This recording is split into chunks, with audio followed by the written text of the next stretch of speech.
and welcome to the Interactive Studio, live at the European Utility Week. My name is Sofia and I'm joined by Dr. Santi Martínez. He is the CEO of Estabanell Energia. Hi Santi, how are you? Hello, good morning, very well. Good morning. At home this year? At home, exactly, because they're from Barcelona. So Santi, a few questions. Is there any tradition of innovation in your company? Yes, let's say it started with the company in 1880 when they founded the company.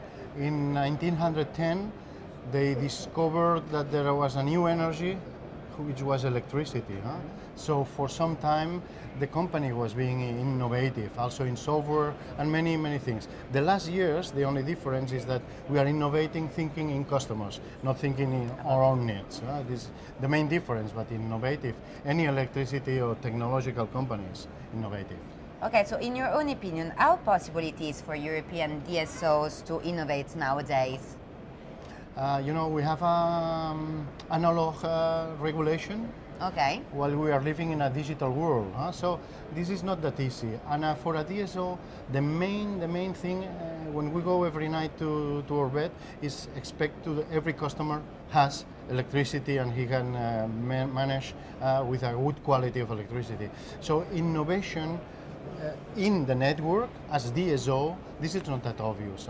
I have the luck that in my company I have a group of young engineers that they like to test. And this is something which is very specific of this DSO. So the customer is really important, of course. What does the word customer mean for a DSO? And does DSO have customer or meters?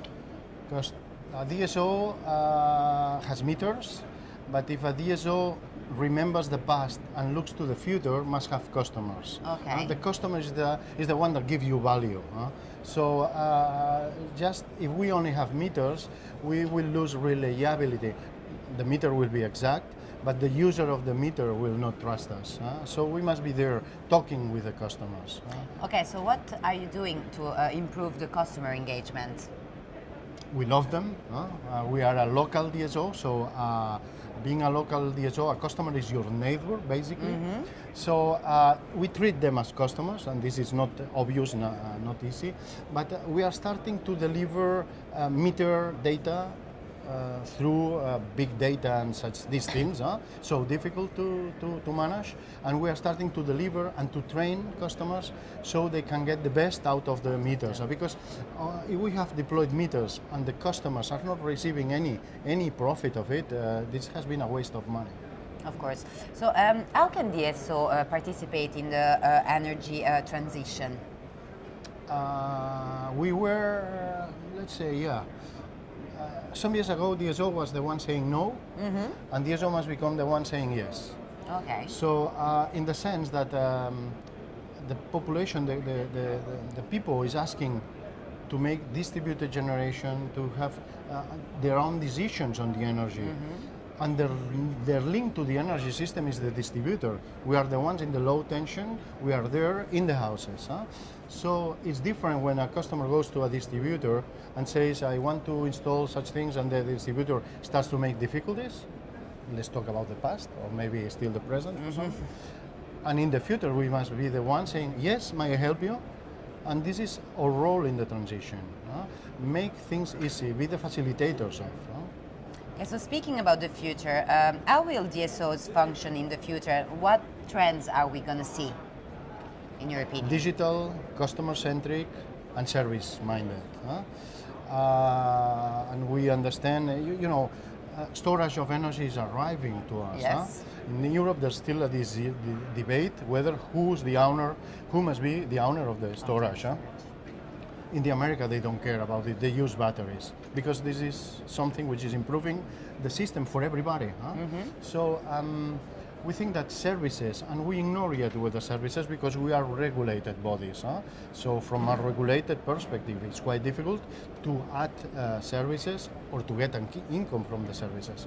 Regulation must be, we must influence regulation to make possible that we are offering some specific services of quality to the customers. So to resume, digital, customer Customer-centric centricity and new services. Yeah. Or even facilitating services. Okay. I mean, maybe the DSO will be not really the one making the profit or the business, but making possible that the system evolves thanks to the structure and the availability of the DSO to make it possible. Okay, so I was talking with someone before that they said to me that Spain should complete its smart meter rollout by December 2018. My question is, how likely is the country to meet this deadline? Do you think it's doable or not? It's a nice question, thank you, because I have a nice answer. Ah. Yeah. It's a mandate, so it's mandatory, so people will reach. Our company will end in 1 month time. We made up, there are countries that they are making their profit balance and they are deciding to go slower or not doing it. We made our own, and we thought it was really a great thing, economically speaking, for the DSO. Mm-hmm. The savings are enormous, the improvements are impressive, and the lack of errors, digitalization is a must. So technological digitalization in a DSO starting the smart meter. So if we don't deploy smart meters, we don't get the profits out of it. And our relation with my customers, we say customers again, improves a lot because I can start to tell them relevant things, not only the bad news every 2 months that you have to pay a bill that you don't understand. No, we can start talking about early consumption, some schemes, and the customer can start to decide. So for us it was relevant, and in 1 month time we will 100% perform. As far as I know, all the other companies they are deploying, and mainly 100% will succeed at the end of 2018. Okay, so what can Spanish consumer expect from this smart metering system? I know you touched a little bit, but can you? Smart meter is not smart. It's a stupid device which is counting 1, 2, 3, 4.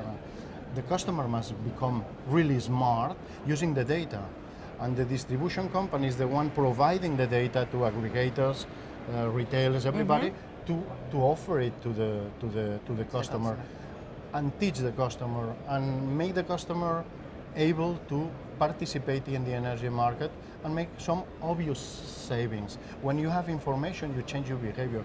For years we have been talking about demand response. Without data, please respond to nothing. Now you have data. When you have data, you respond without request because you notice it. I have the luck of being a customer of my company, so that's good. So I'm already receiving my early. Every weekend, if I'm not at home, I switch off everything, the router, everything. Only the fridge keeps on running, because you see it, the impact. So we were speaking about data. What about data protection then? Can you give us some words, your thoughts? Yeah, we don't want the DSO to see that we're having a shower. While we have the shower, we take pictures of ourselves that we hang in the Facebook.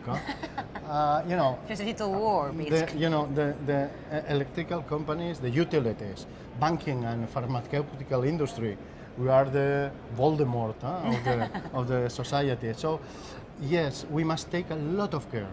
We have to use only technical data for our needs, because the ownership of the data is the user. So, what a pity if we don't give back this information to the user. And we must be absolutely careful with the protection and privacy issues, because if data is made public, we go to a disaster. It's a pity to lose all these possible improvements just simply because a mistake in security.